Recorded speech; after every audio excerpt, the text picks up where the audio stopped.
Steve Sarkisian has stepped to the podium. Let's listen in. Alrighty. I think first of all, what an environment for college football this was. From the moment we pulled up on the buses, our Bevo walk, you could feel the energy. The crowd was tremendous. It was a great atmosphere. I think, college football got this one right. As much as we critique some of the things that are happening in our game right now, this idea of a home playoff game with this 12-team format, this was pretty special, and one that we were humbled and honored to be part of here at DKR. So I hope everybody enjoyed that, because we surely did. Heck of a game. The story of the game, I think, obviously, is us finding the run game offensively. To have two 100-yard rushers in the game and establishing ourselves on the ground to create balance offensively, I thought was critical to the game. And then to get some really key stops defensively, especially there in the fourth quarter. The goal line stand, and then obviously the stop there at the end on fourth down was big.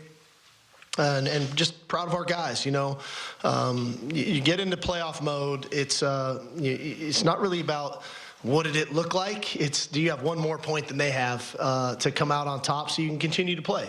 And we get to continue to play here in a couple weeks in Atlanta, and we're obviously very excited about that. A couple things from an injury standpoint. Trey Wisner kind of banged his knee. He was available to come back in. We made a decision to go with Blue and Gibson. Jake Majors on that interception kind of took that blindside shot. He also was available to come back in. We decided to make that decision to hold him. And then Cam Williams, injured his knee there, tried to go. We'll get an MRI here this evening and see where he's at. So those were the three ones there. But more than anything else, it's I'm proud of our guys. We talked a lot about responding to adversity around here, and whether it's individual adversity or team adversity. And I'm really proud of this group, because nobody hung their head coming out of Atlanta. It was, okay, let's go on to the next mission. Let's go win 4 more games. And you can't win 4 until you win the first one, and we were able to do that. So now we got to win 3 more. You can't win 3 more if you don't win the next one. So we'll handle it accordingly with some time for the players over Christmas break, game planning with the coaches and making sure that we're ready to go come January 1st. Thanks, Coach. We're going to go to questions. Raise your hand if you have one. Start with Josh over here on the left. Steve, we talked a lot about Jaden and the season he's had. He had the ankle early. He's had some ball security stuff. Just how, from a head coach standpoint, just how satisfying is it to see him play as well as he did on the stage? That's just what I told him in the locker room. I gave him a big hug and just tell him how proud I was of him. As I touched on the team adversity coming out of Atlanta, and we talked about individual adversity last night as well. And to think about that young man, fighting through the ankle injury earlier in the season, having some fumble issues, but continuing to practice well, continuing to be a really good teammate. The intent over the last few weeks, a month, of the way he's been practicing, for him to have the night like he had tonight or today, just really proud of him. Because this day and age, especially in social media,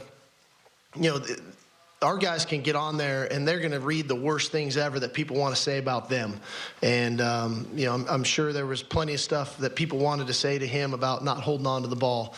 But the fact that between Coach Choice, myself, our staff, his teammates believed in him, and then he was able to continue to work and improve his game, and then to have a game like this in the playoff, just really proud of him. But I think that is kind of symbolic of everybody on our team. Everybody's been dealing with stuff. We've been dealing with injuries and all sorts of things. And so, but that's, if I know one thing about our team, that we respond. When times get tough, we respond, and Jaden was a great example of that.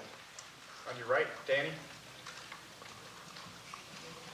Steve, what was the message to your running backs and your offensive linemen in the 2 weeks since Atlanta? I always put up what it takes to win each game. And, I cover it from a special team standpoint, an offensive standpoint, a defensive standpoint, and then a team standpoint. And one of the first bullet points I put up in this room was run to win.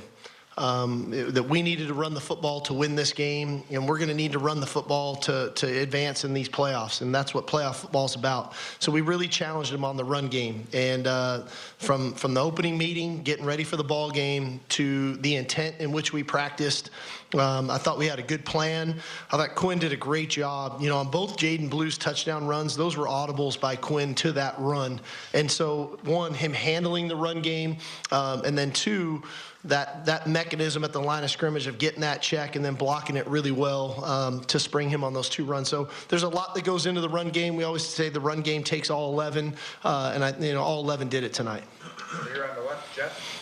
Coach, we've known for a while now that this defense is special, but the way they finished this game with the goal line stand and pass hit on 4th down, what did that say to you? Well, it's just who they are, and again, we weren't perfect, and we got a little loose in the back end. They made some plays, and a credit to Clemson, credit to Cade. I thought Cade had a nice ball game for them, and he's a tough guy because, there's the timing throws, and then there's those off-schedule plays that he makes. But at the end of the day, when our backs were against the wall, what a stand from our 1-yard line to get that stop.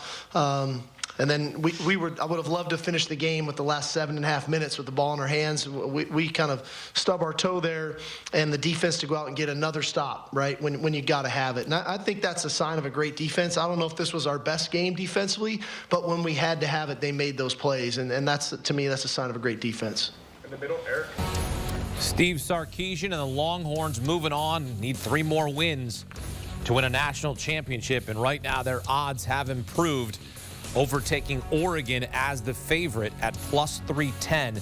Texas has won 4 national championships in school history, the last coming in 2005 when they beat USC. And right now they are sitting in the driver's seat looking to win the Natty, but first in front of them, they've got Arizona State in the Peach Bowl 11 days from now on January 1st.